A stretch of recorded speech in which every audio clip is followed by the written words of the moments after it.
Hello friends, स्वागत है आप सभी का आपके अपने यूट्यूब चैनल विलेजर्स कॉन्सेप्ट में। दोस्तों, आज जो सेशन लेके आए हैं, इस सेशन में हम लोग रुक्मिणी पब्लिकेशन का मॉडल प्रैक्टिस सेट कवर करेंगे। और ये मॉडल प्रैक्टिस सेट जो है बीपीएससी टीआरई 4.0 बिहार प्राथमिक शिक्षक कक्षा 1 से 5 तक के लिए जो है लॉन्च किया गया है। वॉल्यूम 2 बुक है ये, रिवाइज्ड एडिशन, जिसमें कि टोटल 20 प्रैक्टिस सेट दिया हुआ है।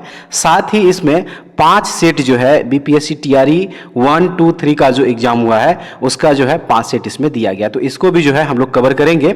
तो सबसे पहले जो है आज हम लोग इसका मॉडल प्रैक्टिस सेट नंबर 1 देखने जा रहे हैं। ठीक है फ्रेंड्स, बताते चलें। इसमें टोटल जो है 150 प्रश्न होंगे, जिसमें से मैथ और रीजनिंग का जो क्वेश्चन होगा उसको आप लोग खुद से सॉल्व कर लीजिएगा। बाकी का क्वेश्चन जो है पूरे डिस्कशन के साथ हम लोग इसको कवर करने जा रहे हैं। ठीक है, तो चलिए शुरू करते हैं आज का सेशन। लेकिन उससे पहले अगर आप लोग हमारे चैनल पर नए होंगे तो इस चैनल को सब्सक्राइब कर लीजिएगा और बगल में बेल आइकन होगा उसको प्रेस करना बिल्कुल मत भूलिएगा, ताकि जब भी वीडियो अपलोड करें तो उसका नोटिफिकेशन जो है उसका आप लोगों के पास जल्द से जल्द जाए। और फ्रेंड्स, अगर आप लोगों को इसका पीडीएफ चाहिए तो हमारे टेलीग्राम चैनल से जुड़ जाइए, वहां से इसका पीडीएफ भी आप लोगों को रिवीजन के लिए मिल जाएगा। ठीक है, तो चलिए शुरू करते हैं आज का सेशन और देखते हैं। सबसे पहले जो है देखिए, यहाँ पे इंग्लिश लैंग्वेज का क्वेश्चन जो है हम लोग देखेंगे। इंग्लिश लैंग्वेज का पार्ट 1 में दिया गया है, तो इस पैसेज को जो है पहले आप लोग पढ़ लीजिए और इसी पैसेज के आधार पर जो है यहाँ पे क्वेश्चन दिया गया है।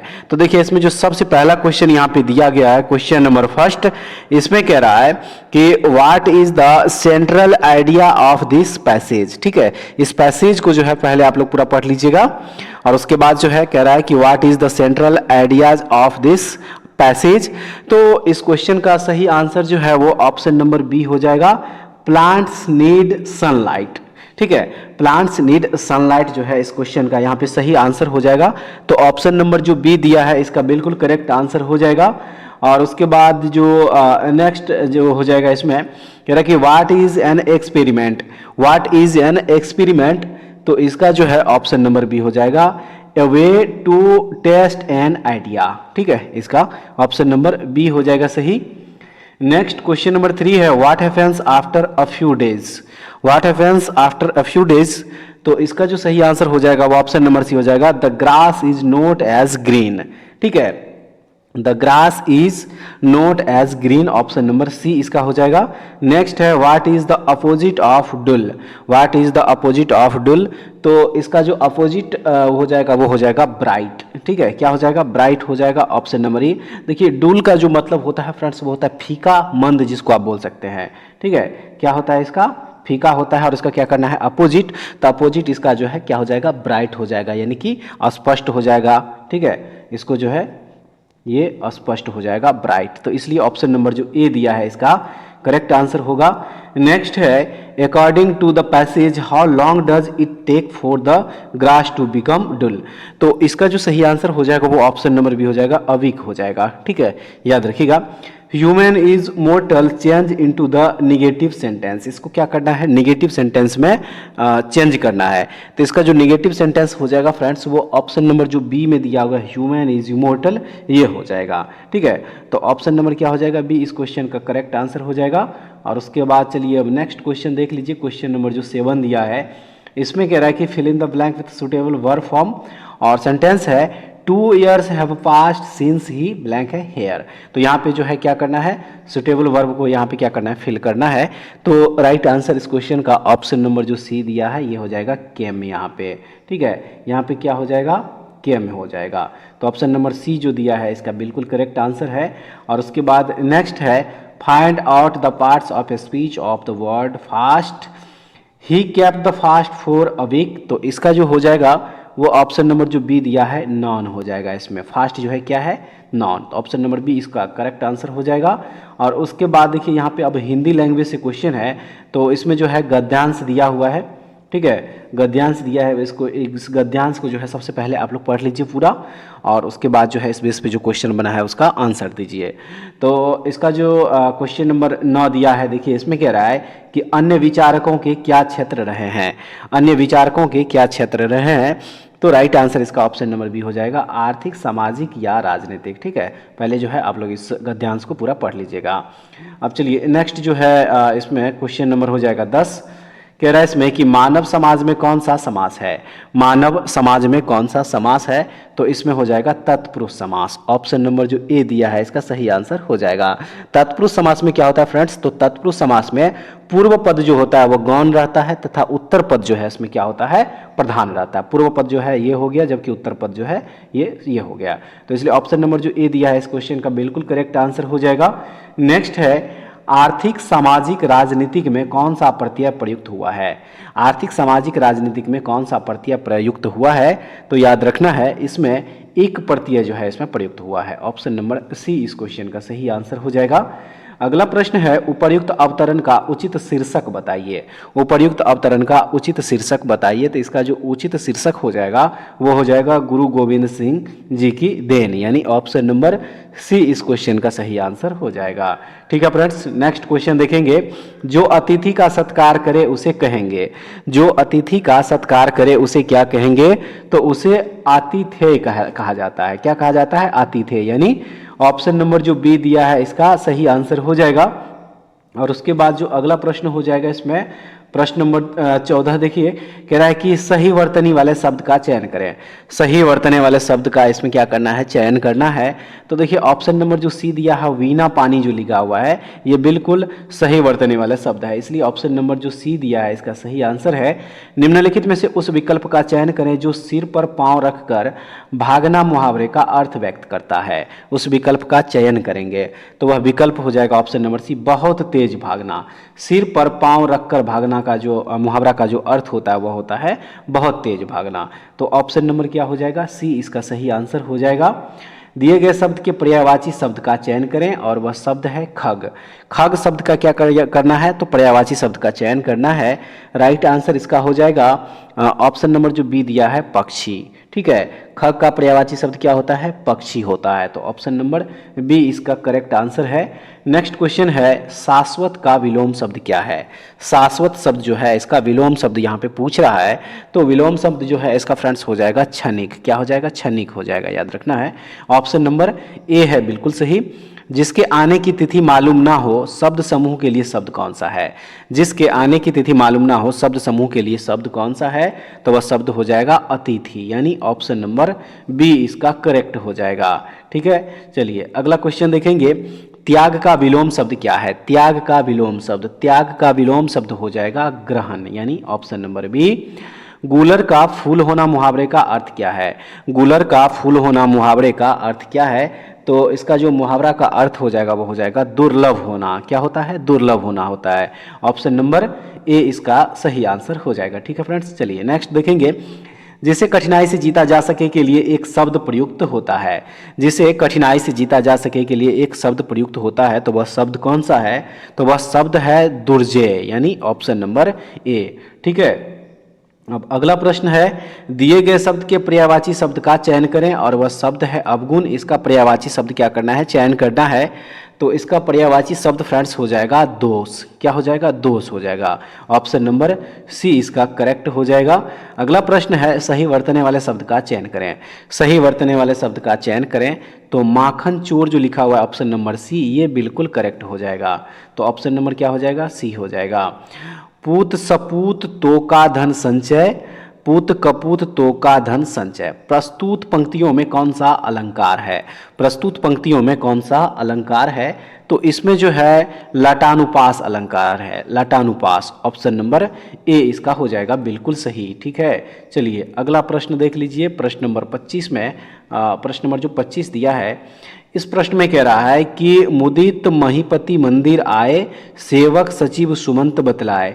उपर्युक्त पंक्ति में कौन सा अलंकार है, तो इसमें जो अलंकार है वह है अनुप्रास अलंकार, यानी ऑप्शन नंबर बी इसका करेक्ट हो जाएगा। ठीक है, उसके बाद जो है फ्रेंड्स देख लीजिए यहाँ पे एक और गद्यांश दिया हुआ है। कह रहा है कि निम्नलिखित गद्यांश को पढ़िए तथा उन पर आधारित प्रश्नों के उत्तर ध्यानपूर्वक दीजिए।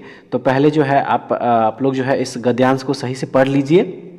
ठीक है, इस पूरे गद्यांश को जो है पहले सही से पढ़ लीजिएगा और उसके बाद देखिए इस बेस पे जो क्वेश्चन बना हुआ है क्वेश्चन नंबर हो जाएगा 26। तो इस क्वेश्चन का जो है आंसर करेंगे। तो क्वेश्चन नंबर 26 में कह रहा है कि सिन्हा साहब लाइब्रेरी के लिए कैसा मसौदा तैयार करना चाहते थे। राइट आंसर इसका हो जाएगा जिसमें ट्रस्ट का अस्तित्व भी न टूटे और सरकार द्वारा संस्था की देखभाल की गारंटी मिल जाए। तो सिन्हा साहब के द्वारा जो है ऐसे मसौदा तैयार करना जो है वो चाहते थे। तो इसलिए ऑप्शन नंबर जो ए दिया है इसका राइट आंसर है। और नेक्स्ट क्वेश्चन में कह रहा है कि माथुर साहब क्यों शक पका गए। माथुर साहब क्यों शक पका गए। राइट आंसर इसका सिन्हा साहब जैसा दबंग व्यक्ति उनके पास बैठे थे इसलिए। तो क्या हो जाएगा ऑप्शन नंबर बी हो जाएगा बिल्कुल सही। उसके बाद कह रहा है कि माथुर साहब जिसे लल्लो चप्पो समझते थे वह वास्तव में क्या था। वह वास्तव में क्या था। राइट आंसर वास्तव में सिन्हा साहब का विनीत स्वर उनके व्यक्तित्व की अलक्षित और आई पहलू की आवाज थी। ऑप्शन नंबर बी है इसका सही। ठीक है, नेक्स्ट है कब और कौन नए शिक्षा सचिव हुए थे। कब और कौन नए शिक्षा सचिव हुए थे। राइट आंसर हो जाएगा सन 1949 में जगदीश चंद्र माथुर। ऑप्शन नंबर ए हो जाएगा इसका बिल्कुल सही। ठीक है, उसके बाद जो नेक्स्ट क्वेश्चन हो जाएगा इसमें देखिए कह रहा है कि सिन्हा साहब की कब और क्या उत्कट अभिलाषा थी। तो राइट आंसर इसका हो जाएगा सिन्हा लाइब्रेरी के प्रबंधन की उपयुक्त व्यवस्था हो, यानी ऑप्शन नंबर जो ए दिया है इसका बिल्कुल सही हो जाएगा। और चलिए अब जो है जनरल स्टडीज से रिलेटेड क्वेश्चन जो दिया है इसको देखेंगे। जनरल स्टडीज का क्वेश्चन देखेंगे। ठीक है, तो इस क्रम में जो सबसे पहला क्वेश्चन हो जाएगा कह रहा है कि भारत में निम्नलिखित में से कौन सा राज्य के नीति निर्देशक सिद्धांतों का गांधीवादी सिद्धांत है। तो इसका सही आंसर जो हो जाएगा वो हो जाएगा ग्राम पंचायत का गठन करना। ठीक है, ग्राम पंचायत का गठन करना, यानी ऑप्शन नंबर सी इसका करेक्ट है। भारतीय संविधान का निम्नलिखित में से कौन सा अनुच्छेद जबरन श्रम को प्रतिबंधित करता है और शोषण को रोकता है।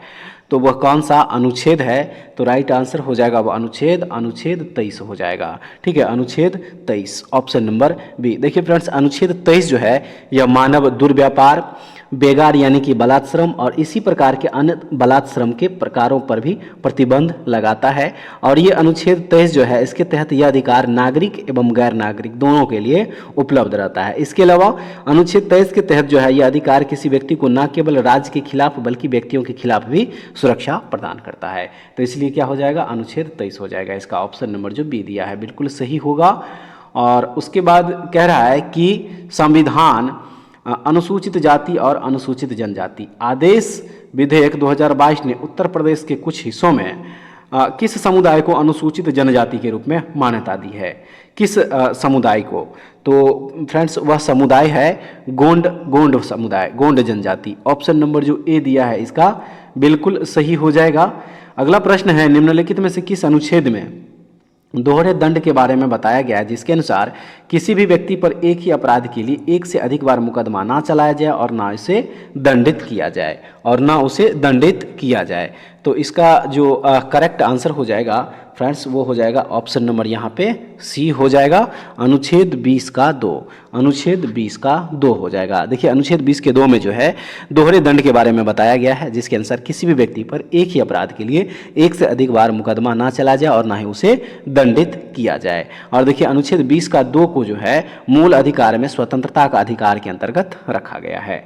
तो ऑप्शन नंबर क्या हो जाएगा सी इसका बिल्कुल सही हो जाएगा। नेक्स्ट क्वेश्चन कह रहा है कि निम्नलिखित में से कौन सा स्वास्थ्य का अधिकार अधिनियम 2022 लागू करने वाला पहला भारतीय राज्य बन गया है। तो वह राज्य है राजस्थान। राजस्थान जो है यह स्वास्थ्य का अधिकार अधिनियम 2022 लागू करने वाला पहला भारतीय राज्य बन गया है। ऑप्शन नंबर बी इस क्वेश्चन का सही आंसर हो जाएगा। हिमनद प्रवाह द्वारा उत्कीर्ण की गई पहाड़ियों की एक अंडाकार की श्रृंखला का नाम बताइए। अंडाकार की श्रृंखला का नाम बताइए। तो वह है ड्रमलेंस। क्या है ड्रमलेंस है। ऑप्शन नंबर ए इसका हो जाएगा सही आंसर। नेक्स्ट है 2011 की जनगणना के अनुसार भारत की साक्षरता दर कितनी है। 2011 के जनगणना के अनुसार सही आंसर हो जाएगा 74.04% जो है 2011 की जनगणना के अनुसार जो है भारत की साक्षरता दर है, जिसमें पुरुष साक्षरता दर यानी कि मेल साक्षरता दर जो है वो हो जाएगा यहाँ पे देखिए 82.14%। ठीक है 82.14 और महिला साक्षरता दर यानी कि फीमेल जो है फ्रेंड्स वह कितना हो जाएगा तो 65.6 0.46%, याद रखिएगा।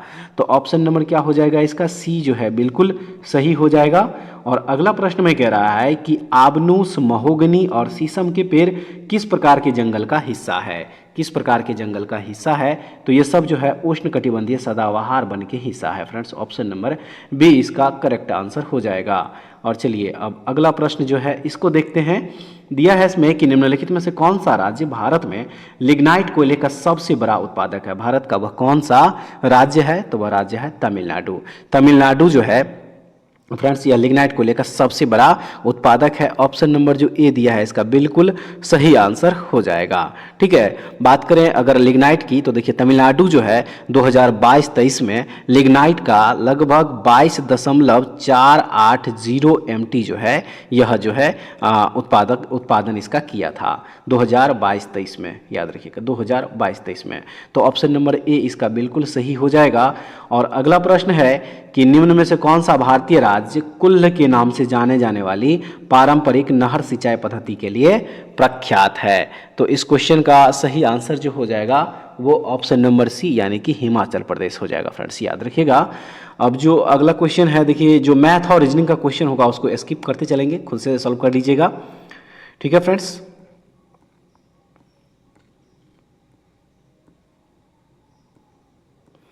चलिए अगला प्रश्न देखेंगे। दिया है इसमें कि निम्नलिखित में से कौन क्रांतिकारी पत्र वंदे मातरम के संपादक थे। तो इसका जो करेक्ट आंसर है वह है मैडम भिकाजी कामा। मैडम भिकाजी कामा इस क्वेश्चन का राइट आंसर हो जाएगा। मैडम भिकाजी कामा जो है पेरिस से 1909 ईस्वी में वंदे मातरम समाचार पत्र निकाले थे, ये भी याद रखना है। तो ऑप्शन नंबर जो ए दिया है इसका बिल्कुल करेक्ट आंसर हो जाएगा। और उसके बाद विधवा पुनर्विवाह अधिनियम किसके कार्यकाल में क्रियान्वित किया गया, किसके कार्यकाल में क्रियान्वित किया गया था। तो ये लॉर्ड कैनिंग के कार्यकाल में जो है इसे क्रियान्वित किया गया था। ऑप्शन नंबर जो बी दिया है सही हो जाएगा। 1856 ईस्वी में फ्रेंड्स विधवा पुनर्विवाह एक्ट जो है लागू किया गया था 1856 ईस्वी में। ठीक है, और 1856 ईस्वी में जो है विधवा पुनर्विवाह एक्ट ईश्वर चंद्र विद्यासागर के प्रयास से लाया गया था। आप लोग ये भी याद रखिएगा। तो ऑप्शन नंबर बी इसका बिल्कुल सही है। और उसके बाद नेक्स्ट कह रहा है कि त्रिपुरी संकट की समाप्ति के बाद कांग्रेस का अध्यक्ष किसे बनाया गया, किसे बनाया गया था। तो ये बनाया गया था राजेंद्र प्रसाद को। ठीक है, राजेंद्र प्रसाद को जो है त्रिपुरी संकट की समाप्ति के बाद कांग्रेस का अध्यक्ष बनाया गया था। और ये त्रिपुरी संकट जो है 1939 ईस्वी आया था, 1939 ईस्वी में, 1939 ईस्वी याद रखना है। अब देखेंगे नेक्स्ट क्वेश्चन। 1854 ईस्वी की वुड विज्ञप्ति में अभिव्यक्त शिक्षा का क्या लक्ष्य था। तो राइट आंसर हो जाएगा कि भारत में पाश्चात्य भाषा, शिक्षा, कला, विज्ञान और संस्कृति को बढ़ावा देना। ऑप्शन नंबर बी है इसका बिल्कुल सही। नेक्स्ट है साइमन कमीशन के आने के विरुद्ध भारतीय जन आंदोलन क्यों हुआ। साइमन कमीशन के आने के विरुद्ध जो है भारतीय जन आंदोलन क्यों हुआ था। तो यह हुआ था साइमन कमीशन में कोई भी भारतीय सदस्य नहीं था इसलिए। तो ऑप्शन नंबर सी इसका हो जाएगा सही आंसर। अगला प्रश्न है 1911 ईस्वी में जब राजधानी कलकत्ता से दिल्ली लाने की घोषणा की गई उस समय भारत का वायसराय कौन था। उस समय भारत का वायसराय कौन था। तो उस समय जो है लॉर्ड हार्डिंग द्वितीय भारत के वायसराय थे, याद रखिएगा। और 12 दिसंबर 1911 को राजा जॉर्ज पंचम ने राजधानी परिवर्तन की घोषणा करी थी। और 1912 ईस्वी में जो है राजधानी परिवर्तन किया गया था, 1912 ईस्वी में राजधानी परिवर्तन किया गया था। ऑप्शन नंबर जो बी दिया है इसका बिल्कुल करेक्ट आंसर हो जाएगा। चलिए अब अगला प्रश्न देख लीजिए। इस प्रश्न में कह रहा है कि महात्मा गांधी का दक्षिण अफ्रीका से वापसी पर इनमें से किस घटना के कारण उनको प्रसिद्धि मिली थी, किस घटना के कारण। राइट आंसर हो जाएगा देखिए चंपारण सत्याग्रह जो हुआ था इसी के वजह से जो है इनको प्रसिद्धि मिली थी, चंपारण सत्याग्रह 1917 ईस्वी। ठीक है, याद रखना है। तो ऑप्शन नंबर ए इसका हो जाएगा सही आंसर। नेक्स्ट है निम्नलिखित में से कौन एक सुमेलित नहीं है। निम्नलिखित में से कौन एक सुमेलित नहीं है। करेक्ट आंसर इसका ऑप्शन नंबर बी देखिए आत्मीय सभा देवेंद्र नाथ टैगोर जो दिया हुआ है ये सही सुमेलित नहीं है, क्योंकि आत्मीय सभा की स्थापना जो है राजा राम मोहन राय के द्वारा किया गया था। ठीक है, राजा राम मोहन राय के द्वारा जो है इसकी स्थापना करी गई थी आत्मीय सभा की। ठीक है, 1815 ईस्वी में, याद रखना फ्रेंड्स। तो ऑप्शन नंबर जो बी दिया है इस क्वेश्चन का सही आंसर है। और उसके बाद अगला प्रश्न में कह रहा है कि निम्नलिखित में से किसका आरंभ मेरठ में सैन्य विद्रोह से हुआ और शीघ्र ही व्यापक स्तर पर फैलकर ब्रिटिश शासन के लिए एक बड़ी चुनौती के रूप में परिलक्षित हुआ था। तो इसका जो करेक्ट आंसर हो जाएगा इस क्वेश्चन का वो ऑप्शन नंबर ए, भारतीय विद्रोह जो हुआ था 1857 ईस्वी में। ऑप्शन नंबर ए इसका हो जाएगा बिल्कुल सही। चलिए नेक्स्ट क्वेश्चन देखेंगे, इनमें से किसने नस्लीय भेदभाव के विरुद्ध संघर्ष करने हेतु नटाल भारतीय कांग्रेस की स्थापना की थी? किसने स्थापना की थी? तो महात्मा गांधी ने। ऑप्शन नंबर सी इसका बिल्कुल सही है। ठीक है फ्रेंड्स, उसके बाद जो है चलिए नेक्स्ट क्वेश्चन देखेंगे। नेक्स्ट क्वेश्चन जो हो जाएगा वो देख लीजिए, इसमें कह रहा है कि बिहार का सर्वाधिक जूट उत्पादक जिला कौन सा है? बिहार का सर्वाधिक जूट उत्पादक जिला कौन सा है? तो सही आंसर इसका हो जाएगा, देखिए पूर्णिया जो है यह बिहार का सर्वाधिक जूट उत्पादन करने वाला जिला है। तो ऑप्शन नंबर सी इसका सही है। नेक्स्ट क्वेश्चन है, 1922-23 में मुंगेर में किसान सभा का गठन किसने किया? 1922-23 में मुंगेर में किसान सभा का गठन किसने किया था? तो सही आंसर है इसका उपर्युक्त में से एक से अधिक हो जाएगा फ्रेंड्स, उपर्युक्त में से एक से अधिक, क्योंकि इसका गठन जो है शाह मोहम्मद जुबैर और श्री कृष्ण सिंह के द्वारा जो है किया गया था। मोहम्मद जुबैर और श्री कृष्ण सिंह दोनों इसका हो जाएगा, तो इसलिए उपर्युक्त में से एक से अधिक इसका राइट आंसर है। तो ऑप्शन नंबर जो डी दिया है इसका बिल्कुल करेक्ट हो जाएगा। अगला प्रश्न है, हाल ही में उपस्थिति पोर्टल किस राज्य सरकार द्वारा लॉन्च किया गया है? किस राज्य सरकार के द्वारा जो है उपस्थिति पोर्टल लॉन्च किया गया? तो ये पोर्टल लॉन्च किया गया है झारखंड सरकार के द्वारा। ठीक है, झारखंड सरकार के द्वारा जो है उपस्थिति पोर्टल लॉन्च किया गया है।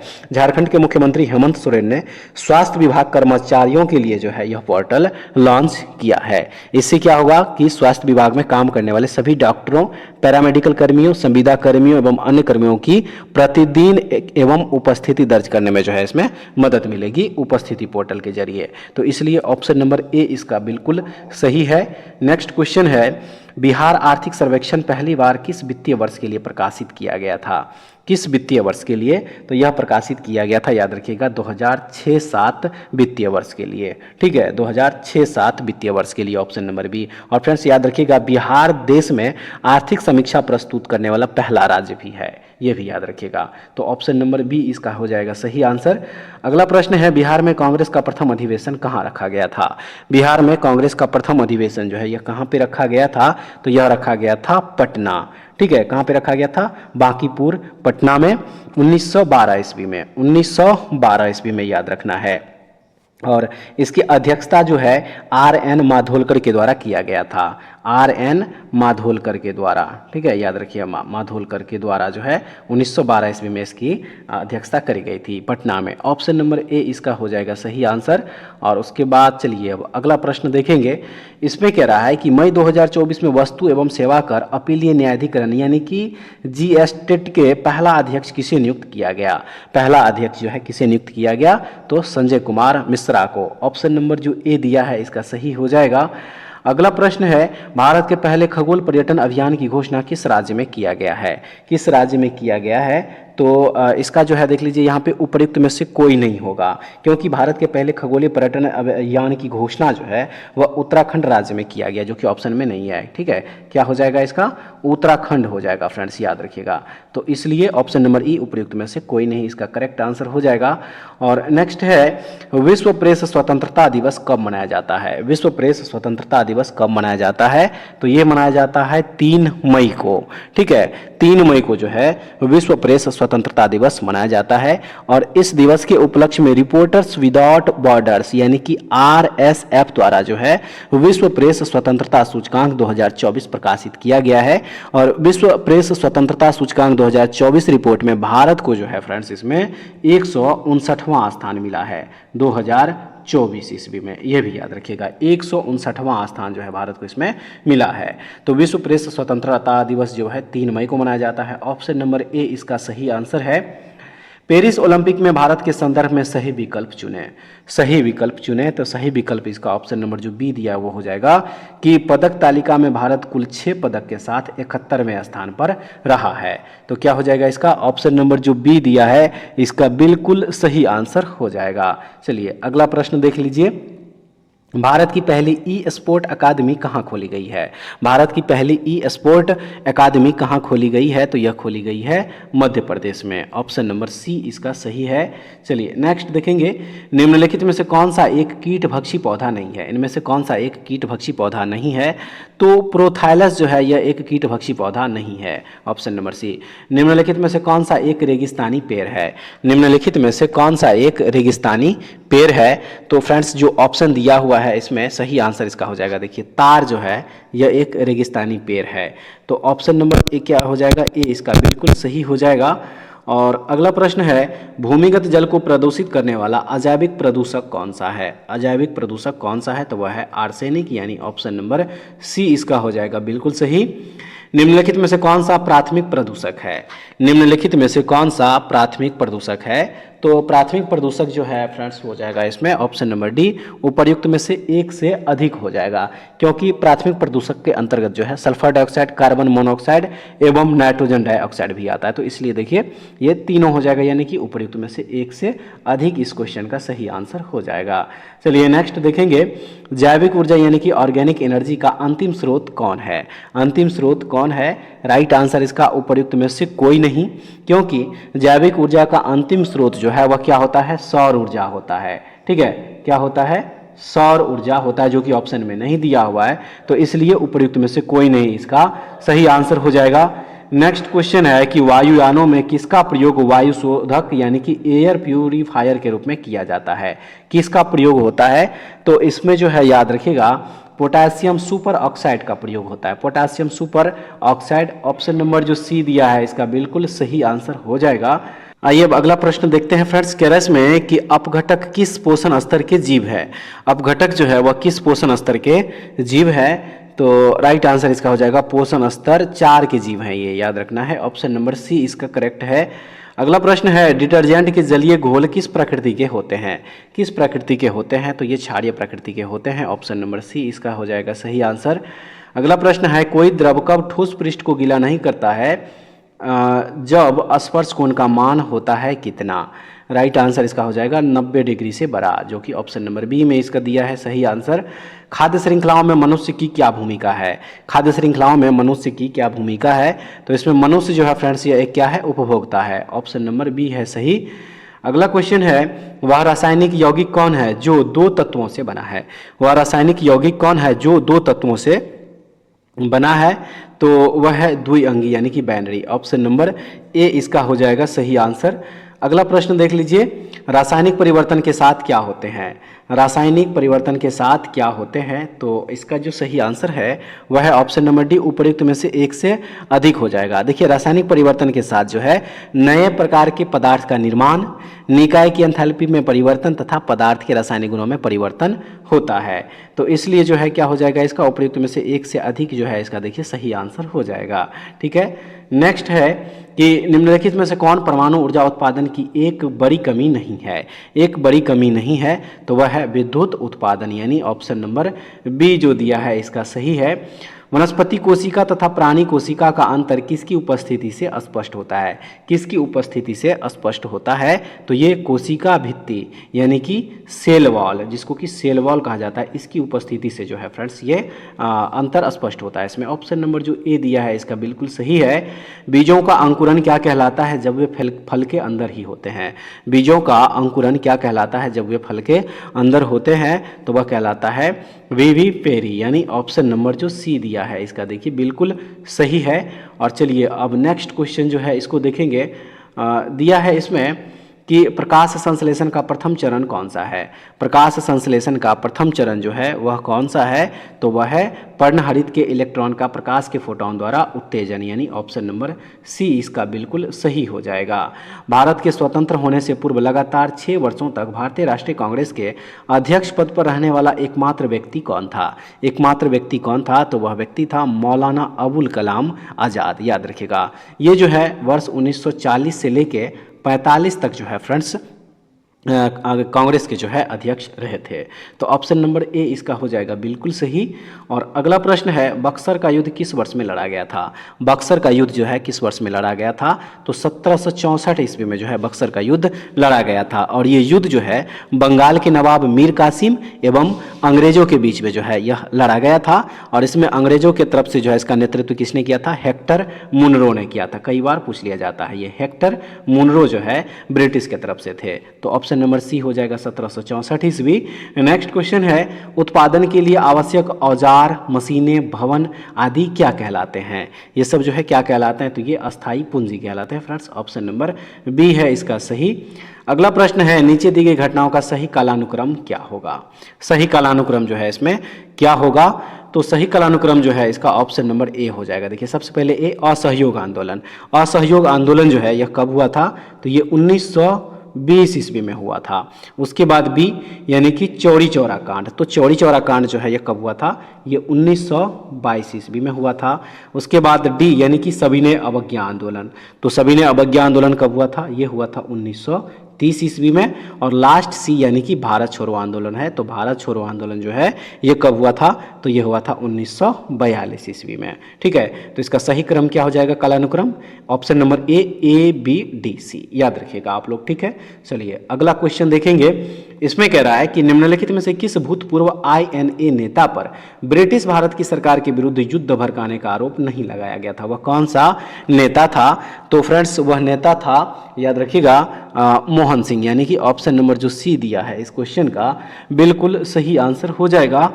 नेक्स्ट है, निम्नलिखित में से किसे भारतीय संविधान द्वारा लागू किया जा सकता है? किसे लागू किया जा सकता है? तो मौलिक अधिकार को जो है भारतीय संविधान के द्वारा लागू किया जा सकता है। और ये भी याद रखिएगा, भारतीय संविधान में भाग 3 के अंतर्गत, ठीक है, किसके अंतर्गत? तो भाग 3 के अंतर्गत जो है अनुच्छेद 12 से 35 में मौलिक अधिकारों का वर्णन किया गया है। ठीक है, याद रखिएगा, भाग 3 में अनुच्छेद 12 से 35 तक जो है मौलिक अधिकारों का वर्णन किया गया है। तो ऑप्शन नंबर जो बी दिया है इसका सही आंसर हो जाएगा। और अगला प्रश्न है, राज्य के नीति निर्देशक सिद्धांतों के किस अनुच्छेद के तहत मातृत्व अवकाश पर एक कामकाजी महिला को नियोक्ता से सभी मातृत्व लाभ प्राप्त करना चाहिए? किस अनुच्छेद के तहत होता है ये? तो यह अनुच्छेद 42 के तहत, यानी ऑप्शन नंबर बी हो जाएगा बिल्कुल सही। नेक्स्ट है, पंचायती राज व्यवस्था में शासन प्रणाली की संरचना क्या है? पंचायती राज व्यवस्था में शासन प्रणाली की संरचना क्या है? तो इसकी जो संरचना हो जाएगा वो हो जाएगा ग्राम, प्रखंड और जिला स्तर पर स्थानीय स्वशासन की त्रिस्तरीय संरचना। ठीक है, तो इसमें देखिए ग्राम स्तर पर जो है ग्राम पंचायत है, इसके अलावा प्रखंड स्तर पर जो है पंचायत समिति और जिला स्तर पर जो है जिला परिषद होता है। तो इसलिए ऑप्शन नंबर जो सी दिया है इसका सही आंसर है। और चलिए अब देखेंगे अगला प्रश्न दिया है इसमें कि बिहार पंचायती राज अधिनियम के अनुसार ग्राम पंचायत का कोई सदस्य हस्तलिखित आवेदन मुखिया को समर्पित कर त्यागपत्र दे सकता है। आवेदन समर्पित करने के कितने दिनों बाद त्यागपत्र प्रभावी माना जाएगा? तो यह माना जाएगा देखिए 7 दिनों के बाद, यानी ऑप्शन नंबर जो ए दिया है इसका सही आंसर है। और उसके बाद जो नेक्स्ट क्वेश्चन है फ्रेंड्स, कह रहा है कि भारत के उन उपराष्ट्रपतियों के नाम बताएं जो निर्विरोध निर्वाचित हुए हैं। तो इसमें देखिए doctor S Radhakrishnan, M Hidayatullah और डॉक्टर शंकर दयाल शर्मा जो है ये निर्विरोध निर्वाचित हुए थे। तो ऑप्शन नंबर जो ए दिया है इस क्वेश्चन का सही आंसर हो जाएगा। ठीक है, अब चलिए अगला प्रश्न देखेंगे। कह रहा है, खाली जगह दिया हुआ है और कह रहा है कि भारत के 4 बड़े मेट्रो शहरों दिल्ली, मुंबई, चेन्नई, कोलकाता को जोड़ता है, वो कौन सा है? तो वह हो जाएगा देखिए स्वर्णिम चतुर्भुज। ठीक है, स्वर्णिम चतुर्भुज योजना, ऑप्शन नंबर बी इसका हो जाएगा सही। अगला प्रश्न है, निम्नलिखित में से कौन सा भाग मेघालय के पठार का एक उपमंडल नहीं है? वह कौन सा भाग है? तो वह है धनसिरी, ऑप्शन नंबर सी इस क्वेश्चन का सही आंसर हो जाएगा। धनसिरी नदी जो है भारत के असम और नागालैंड राज्यों में बहने वाली एक नदी है। तो ऑप्शन नंबर सी इस क्वेश्चन का सही आंसर है। निम्नलिखित में से कौन सा भारतीय राज्य दक्कन के पठार से घिरा नहीं है? वह कौन सा भारतीय राज्य है? तो वह भारतीय राज्य है Madhya Pradesh, option number B हो जाएगा बिल्कुल सही। सूर्य का चक्कर लगाने वाले चट्टानों के छोटे छोटे टुकड़ों को क्या कहा जाता है? क्या कहा जाता है? तो इसे कहा जाता है क्षुद्रग्रह, जो कि ऑप्शन नंबर ए दिया है इसका सही आंसर है। सहारा रेगिस्तान कहाँ स्थित है? सहारा रेगिस्तान तो ये उत्तरी अफ्रीका में स्थित है फ्रेंड्स, ऑप्शन नंबर सी हो जाएगा बिल्कुल सही। निम्न में से कौन सा किसी वस्तु के अंतिम वस्तु के रूप में पहचाने जाने का सही कारण है? राइट आंसर इसका हो जाएगा निर्माता द्वारा इसे आगे और संसाधित नहीं किया जाता है, ऑप्शन नंबर बी है सही। निम्नलिखित में से कौन सी फसल भारत में व्यावसायिक खेती के लिए स्वीकृत एकमात्र आनुवांशिकता रूपांतरित फसल है? तो करेक्ट हो जाएगा इसका देखिए बीटी कपास। ऑप्शन नंबर सी हो जाएगा इसका सही आंसर। विदेश में भारतीय मूल के कितने वैज्ञानिकों के लिए विज्ञान मंत्रालय ने वैभव फेलोशिप के प्रथम प्राप्तकर्ताओं की घोषणा की है? भारतीय मूल के कितने वैज्ञानिकों के लिए? तो सही आंसर है टोटल 22 वैज्ञानिक। ऑप्शन नंबर ए इसका हो जाएगा सही। चलिए अब अगला प्रश्न जो दिया है इस प्रश्न को देखते हैं। इसमें कह रहा है कि ग्राम और लघु उद्योग समिति को किस रूप में भी जाना जाता है? तो फ्रेंड्स इसे करवे समिति के रूप में भी जाना जाता है। और 1955 ईस्वी में ग्राम और लघु उद्योग समिति का गठन हुआ था। आप लोग ये भी याद रखिएगा, कब हुआ था? 1955 ईस्वी। ऑप्शन नंबर बी है बिल्कुल सही। नेक्स्ट क्वेश्चन है, निम्नलिखित में से कौन सी योजना या कार्यक्रम सूक्ष्म वित्त जैसी पहल से संबंधित नहीं है? तो वह है उज्ज्वला योजना। और यानी कि ऑप्शन नंबर जो सी दिया है देखिए इस क्वेश्चन का यहाँ पे सही आंसर हो जाएगा। ठीक है, नेक्स्ट क्वेश्चन जो दिया है इसमें कह रहा है कि भारत की पहली बहुउद्देशीय हरित हाइड्रोजन पायलट परियोजना का उद्घाटन किस राज्य में किया गया है? तो इसका उद्घाटन किया गया है हिमाचल प्रदेश। ऑप्शन नंबर ए हो जाएगा इसका सही। ठीक है, नेक्स्ट क्वेश्चन है, हाल ही में किसने असम राइफल्स के नए महानिदेशक के रूप में पदभार ग्रहण किया है? कौन है वे? तो वह है विकास लखेरा। ऑप्शन नंबर जो बी दिया है। ठीक है फ्रेंड्स, नेक्स्ट क्वेश्चन है, हाल ही में जारी विश्व में अस्वास्थ्यकर हवा वाले शहरों की सूची में कौन सा जगह शीर्ष पर है? कौन सा जगह शीर्ष पर है? तो वह है काठमांडू। यानी ऑप्शन नंबर जो ए दिया है सही हो जाएगा। 5 वर्षों में आयोजित होने वाला गगन शक्ति 2024 अभ्यास हाल ही में भारतीय वायुसेना द्वारा किस स्थान पर आयोजित किया गया? किस स्थान पर? तो यह पोखरण में इसका आयोजन किया गया है, जो कि ऑप्शन नंबर बी में इसका सही आंसर दिया गया है। किस देश की केंजा लाइली को दुनिया की पहली मिस एआई घोषित किया गया? किस देश की है ये? तो ये है मोरक्को की। ऑप्शन नंबर जो ए दिया है इसका सही हो जाएगा। कार्बन क्रेडिट की संकल्पना निम्नलिखित में से किससे उद्भूत हुई? तो राइट आंसर है इसका देखिए क्योटो प्रोटोकॉल से, जो कि ऑप्शन नंबर बी में इसका सही आंसर दिया गया है। अगला प्रश्न है, सुपोषण किसके आधिक्य से होता है? सुपोषण जो है किसके आधिक्य से होता है? तो यह नाइट्रोजन के अधिकता से होता है। ऑप्शन नंबर सी है इसका सही आंसर। एक खाद्य स्तर से दूसरे खाद्य स्तर में जाने पर ऊर्जा का कितना प्रतिशत का ह्रास होता है? कितना प्रतिशत का? सही आंसर है 90%। ऑप्शन नंबर सी हो जाएगा इसका सही। और चलिए नेक्स्ट क्वेश्चन देख लीजिए, कार्बन डाइऑक्साइड किस सीमा तक की रेडियो सक्रियता को अवशोषित करता है? तो ये हो जाएगा देखिए 5.5 से 7 माइक्रोन सीमा तक का, जो कि ऑप्शन नंबर ए है इसका बिल्कुल सही। नेक्स्ट है, अति लेड विषाक्तता पॉइजनिंग यानी क्या कहलाता है? तो याद रखिएगा ये प्लम्बिज्म कहलाता है। Option number B. जीवों में अत्यधिक विविधता का कारण क्या है? अत्यधिक विविधता का कारण उत्परिवर्तन हो जाएगा। ऑप्शन नंबर जो सी दिया है इसका बिल्कुल सही हो जाएगा। अगला क्वेश्चन है, एक समतल कांच के गुटके को विभिन्न रंगों के अक्षरों के ऊपर रखा जाता है, वह अक्षर जो न्यूनतम उठा हुआ प्रतीत होता है वह कौन सा हो जाएगा? तो वह होगा लाल। यानी ऑप्शन नंबर ए है बिल्कुल सही। उसके बाद लोहे के पतले टुकड़े को तीव्र विद्युत धारा बहती हुई परिनालिका में रखने पर चुंबकीय दिशा में घूम जाते हैं। करेक्ट आंसर है इसका सभी डोमेनों के सभी परमाणु, यानी ऑप्शन नंबर जो सी दिया है बिल्कुल सही है। धातु के तार का प्रतिरोध होता है, धातु के तार का प्रतिरोध होता है, सही है। इसकी लंबाई के समानुपाती और अनुप्रस्थ काट के क्षेत्रफल के व्युत्क्रमानुपाती, यानी कि ऑप्शन नंबर जो सी दिया है इसका बिल्कुल सही हो जाएगा। निम्नलिखित में से कौन सा पादप हार्मोन पत्ती जीर्णता में देरी का कारण बनता है? तो वह हो जाएगा देखिए साइटोकिनिन, यानी ऑप्शन नंबर जो बी दिया है इसका बिल्कुल सही हो जाएगा। 4 एक जैसी केतलियों के आधार समान मोटाई की विभिन्न धातुओं से बने होते हैं, जिनमें समान मात्रा में जल डाला जाता है। यदि इन केतलियों को एक जैसी तरीके से एक जैसी अग्नि यानी कि ताप पर रखते हैं तो जल सबसे पहले किस धातु की बनी हुई केतली में उबलेगा? तो सबसे पहले ये उबलेगा कॉपर वाले में। ठीक है, ऑप्शन नंबर बी इसका हो जाएगा सही। वसाओं तथा क्षार की अभिक्रिया से बनने वाले उत्पाद क्या होते हैं? तो वह होते हैं साबुन तथा ग्लिसरॉल। ऑप्शन नंबर बी इसका हो जाएगा बिल्कुल सही। और चलिए अगला प्रश्न जो है इस प्रश्न को देख लीजिए, शरीर का तापक्रम कौन नियंत्रित करता है? शरीर का तापक्रम कौन नियंत्रित करता है? तो ये करता है हाइपोथैलेमस, यानी कि ऑप्शन नंबर जो बी दिया है इस क्वेश्चन का बिल्कुल सही आंसर हो जाएगा। ठीक है, और उसके बाद जो है अब नेक्स्ट देख लीजिए, दिया है इसमें, वह गुण कौन सा है जो F1 पीढ़ी में प्रभाव रखता है और स्पष्ट रूप से देखा जाता है? करेक्ट आंसर इस क्वेश्चन का हो जाएगा ऑप्शन नंबर ए प्रबल। याद रखिएगा ऑप्शन नंबर जो ए दिया है इसका बिल्कुल सही आंसर हो जाएगा। ठीक है फ्रेंड्स, और उसके बाद जो है देख लीजिए यहाँ से जो है अब रीजनिंग के क्वेश्चन दिया गया है 136 से लेके 150 तक। ठीक है फ्रेंड्स, तो उम्मीद करते हैं कि जो आज का जो सेट था आप लोगों के लिए काफ़ी महत्वपूर्ण सेट होगा, और इसका PDF हमारे टेलीग्राम चैनल पे जो है अपलोड कर दिया जाएगा, तो वहाँ पे जो है आप लोग टोटल क्वेश्चन को देख लीजिएगा विथ आंसर के साथ। ठीक है, आंसर की भी जो है इसका अपलोड कर दिया जाएगा। तो ऐसे वीडियो के लिए हमारे चैनल से जुड़े रहिए। नेक्स्ट वीडियो में दोबारा फिर से मिलेंगे, तब तक के लिए जय हिंद।